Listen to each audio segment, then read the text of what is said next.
Hey, welcome back to my channel. I'm Justine, and today I'm going to be doing a little bit of a trip down memory lane, give you a little bit of look back at my weight loss journey, catch you up to where I'm at right now.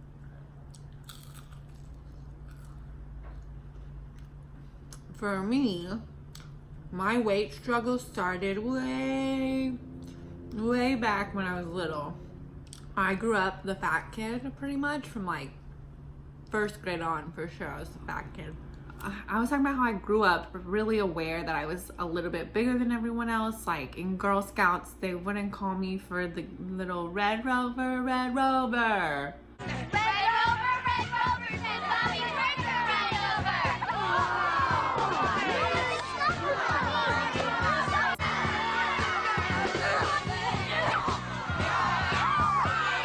Don't send Justine's fat ass over, because when they did call me, they'd be like, and I could break through their arms, I'd be like, and they'd be like,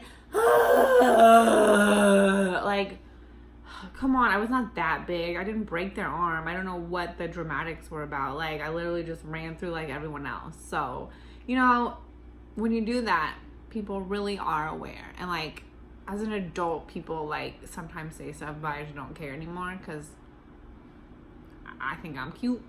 You know, when I was in junior high, I'd go spend summers with my aunt, and she would give me Slim Fast shakes for breakfast because that's what she was drinking, and I wanted to drink it too because that sounds like a delicious breakfast. Am I right? Who doesn't want a chocolate milkshake for breakfast?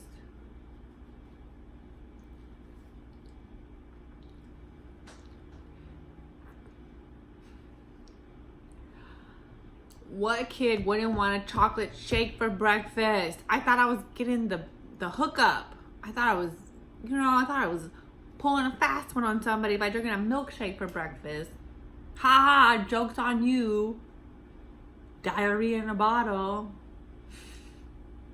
But, you know, I remember in 9th grade, like, you know, whatever. Anyways, up and down my weight goes. And when I left high school, I don't know, I was probably like the size I am right now. And I went into college and I met amazing friends my freshman year. We would go and we would eat dinner at our house, and then we'd go do all this, you know, we'd go running around like ragtag little shitheads we were. And then we'd go to Applebee's, where the waiters were just so cute. Just the cutest, even if they did commit some little crimes and get fired. Anyways, they were the cutest. You know, we went to Applebee's because they had half-price appetizers after 9. So like I said, we'd eat dinner and then go eat half-price appetizers after 9, like most days of the week. We did that, whatever days it was, because it was like 5 days a week. It was every day but Friday and Saturday, I think. We'd be at Applebee's eating half-price appetizers like fat asses, and I ballooned up. If that's an understatement. It looks like I ate myself.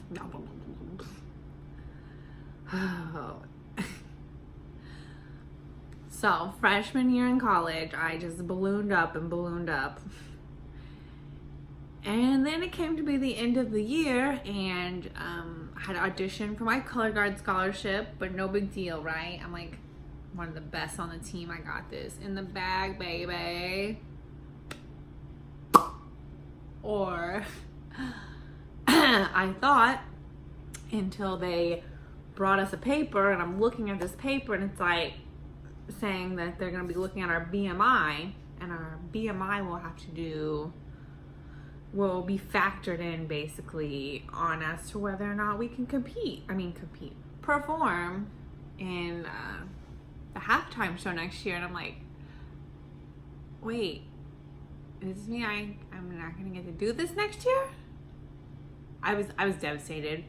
My heart was broken. I did my audition, and then they basically had me under the impression that I would not be performing with the color guard next year.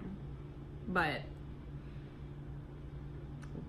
okay, no, I cried and I complained to my friends, and I'm like, this isn't fair. We're not the drill team. Why are they treating us like the drill team girls? Why do we have to weigh a certain amount?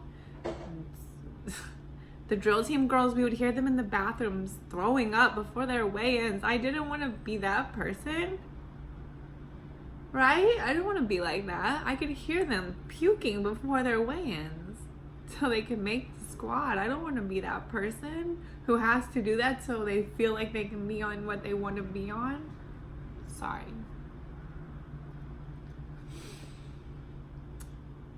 Whatever. I didn't want to be like that. I didn't want to have to vomit to do what I love to do. So I did my audition. I went back home to my parents for the summer thinking I wasn't going to do color guard the next year, but I got a job working at my mom's work with her in an oil company, and I didn't work with her, I worked near her, but we couldn't be in the same department.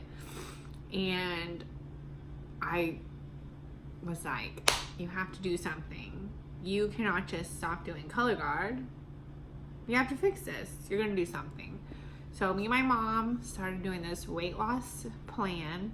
We changed our eating. We were eating 6 times a day, only lean proteins, like chicken breast, turkey, egg whites, fish, whitefish, and shrimp. I say whitefish because the other fishes are more fatty. Fatty. I didn't eat a lot of fish though. You ate lean proteins, only complex carbs,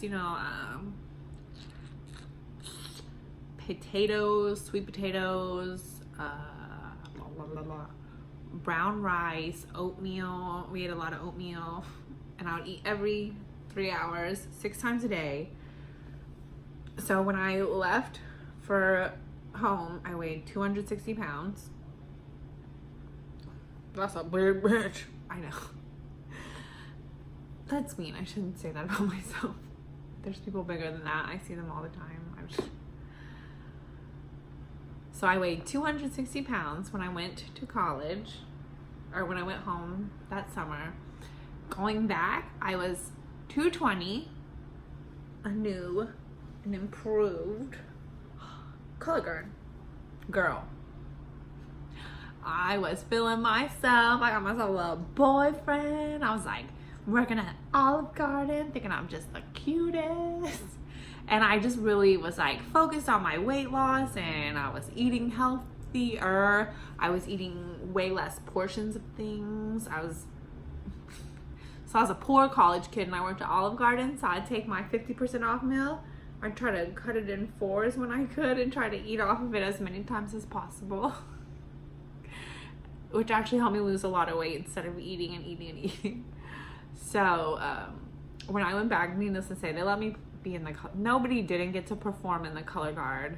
They actually had us on the weekend, like if your BMI was a certain level or higher, you had to run a mile every day.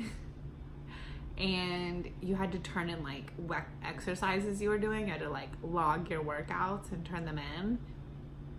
And it was whatever. I did it. It was cool. But my home life at my apartment sucked that year, and I opted to move back home after going through a lot of stuff, and the people that were supposed to be my friends were just like, fuck off. So I went back home where all my real friends were at anyways, and I went to college, started working at Olive Garden there. So working at Olive Garden and living at your parents' house is not the same as working at Olive Garden and being a broke college kid. Because I was eating, and I was not being like cautious of portions because fuck it, my money is just my money to spend right now. Woo woo! Irresponsible dumbass. Like, so many things I could have been doing, but needless to say, I eventually gained weight. I turned 21. Me and my friends going out. We're drinking. We're going to eat Taco Bell. Dick or flautas. Dick or flautas. Okay? Flautas. That's how fat I was. It was flautas. Sorry, Mom. Even more sorry, Grandma, if you're watching this one.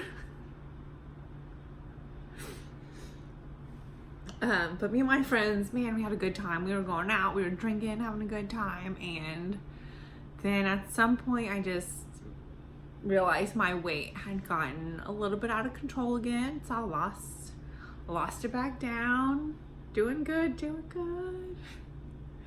And then it was just like a consistent little like yo-yo of just am I gonna lose weight? Am I gonna be healthy? Am I gonna eat anything I want? No balance, no just like ever. So fast forward to 2017. No, 2015. The end of 2015.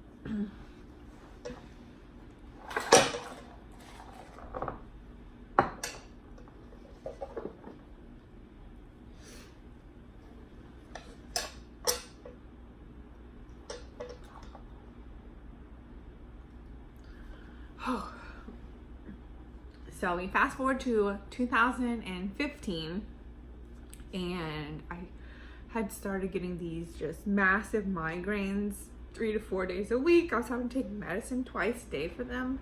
And near the end of 2015, I saw a Netflix documentary. Here it is here, look. I mean, it's sitting here. Sick. I've got a thing called chronic urticaria. I've been taking pills night and day. Looking at these bottles here, it doesn't look good, does it? And nearly dead. I might have already had a heart attack. Where the guy is going around and he's juicing, and he's on like a juice cleanse, and he's not eating anything, just drinking juices. I saw that, and I saw a lady talking about her migraines and how juicing helped. So I went out New Year's Eve 2015 and I bought a juicer, and I started juicing vegetables and fruits, and I lost, like a little bit of weight juicing, but my migraines were starting to get less and less. I stopped eating fast food and I started juicing, and then eventually I kind of went more into like eating 6 times a day and adding in a little bit of workouts here and there. And then I lost probably like 20 to 30 pounds. And I started to lose about 20 pounds, 30 pounds, something like that. And I got into a relationship with a personal trainer, and I didn't start immediately. I waited about 3 months before I actually asked him to train me, because I was probably a little bit scared and intimidated and embarrassed. I didn't want to be, but no, I eventually asked him to train me, and so I lost more weight. Then, eventually we broke up, but I, learned a lot of workouts from that. I started dating a moment, and I got down to a good weight, and then, kind of fast forward, yo, and then you get to 2017. 2017, May 25th, 2017, I dislocated my knee at work. I took a step and I pivoted, and my knee went out of place, and I fell to the ground. My knee hit the ground, and the ground pushed my knee back into place, and I was on the floor in the patient's room. On the way down first, I screamed, "Fuck!"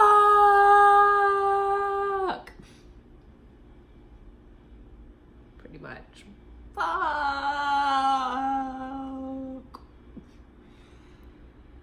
And I sat there. I laid on the floor, and I was in tears.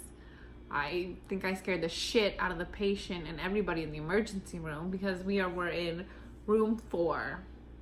Room 4 in Sugarland was our psychiatric room.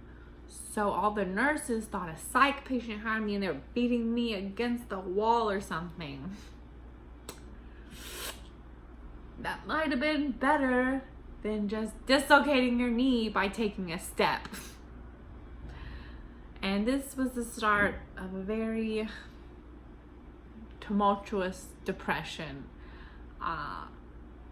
It hit fast. I had to go live at my mom's and dad's for a month, 2 months, something, I don't know, a long time. And I wasn't able to drive for even longer. I was barely able to walk. I had to use crutches. I had to use crutches to get around for a long time. For like 2 months, I was using crutches. I was doing physical therapy. I was living at my mom's house, depressed, eating my feelings.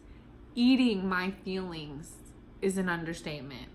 I was drinking, eating my feelings. I was trying to do anything I could to not feel every feeling I had. My boss was texting me, asking me when I was coming back, and I was workman's comp. I don't know. I had to wait 2 months for an MRI even. Like, I have no idea what's going on.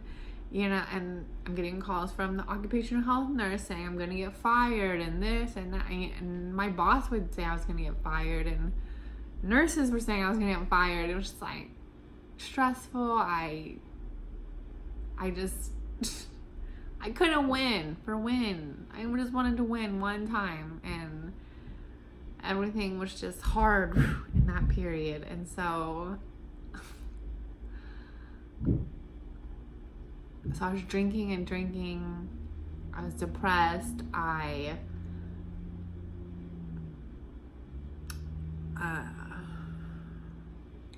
actually had to go to the emergency room one day because my stomach was just hurting so bad across the top, and I was vomiting, and I couldn't stop vomiting, and just my stomach all right here was just burning and hurting, and I didn't know what it was. And I went to the ER, and the doctor said I had gastritis, and they said, you know, it could be from a number of things: ibuprofen, alcohol, NSAIDs, stress, NSAID. They said all kinds of things: fried foods, spicy foods.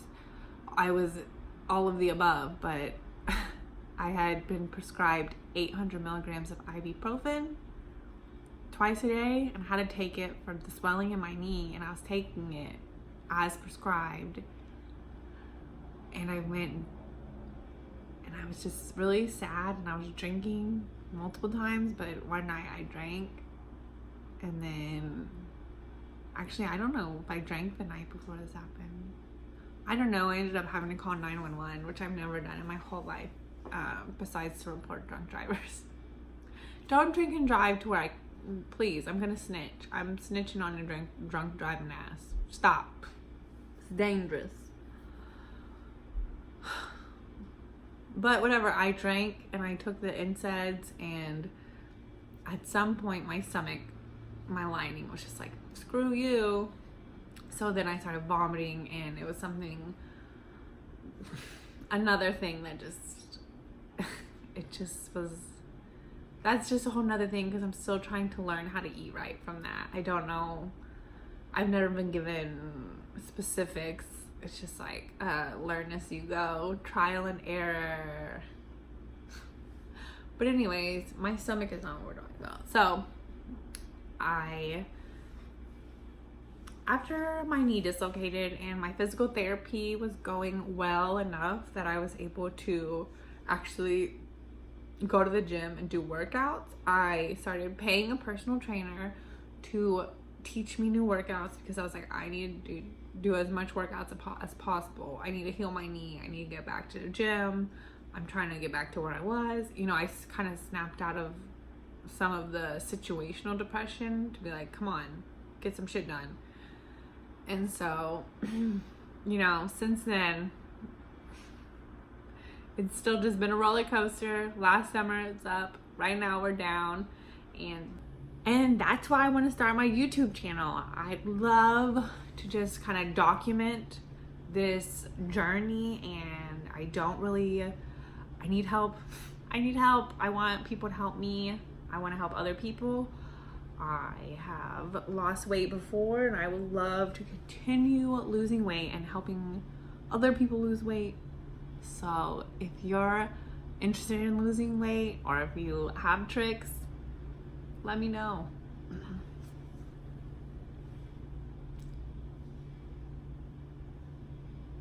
That's why I wanted to start making my YouTube channel. I would love to take, I feel like it's something, it's gonna hold me even more accountable for my weight if I'm looking at myself every day in a camera.